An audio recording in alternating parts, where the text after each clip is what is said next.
Abatuze ku kyalo Nampirika mu disitulikiti y'e Iganga bazuukidde mu ntiisa oluvannyuma lw'okusanga omulambo gwa Bagoole mu kitaba ky'omusaayi okumpi n'oluguudo lw'eggaali y'omukka.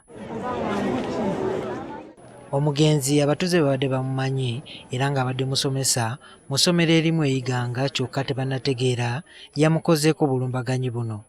Okujja okutuuka ng'ali mu kitaba kya musaayi okujja okwetegereza luti ng'omusaada gwe twidi omusomesa ow'oku diputa wa ku isomero ly'e Ibulaale ku CMS. Bagoole head teacher deputy head teacher ku Cannon Ibra ne yayitibwa otakunumwene n'omusoosoni era ikayikana ebintu bye ng'abigema mpola. Bano bagamba nti basembeyo kumulaba olunaku lw'eggulo. Abantu bamuyise buyite twafuna mukyala we yakola nti yabaire kweka yakomye okugenda ye ku ssaawa 9 nga byakwagala bikutegereka. Kyokka nga basanze omulambo gwe bateebereza baagusuddewo ng'obutemu si bwe bwakoleddwa. Ate okusinziira bw'afaanana kiraga nti tebamuyitirewo. Anga azira kuntu wano ofuutaano gye bafuutaanire wano eno.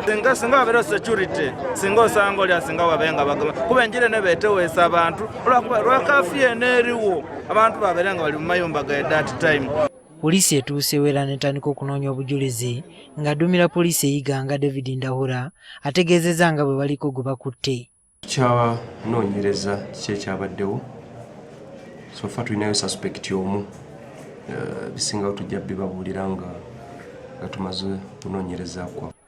Omulambo gw'omugenzi gutwaliddwa mu ddwaliro ekkulu e Iganga.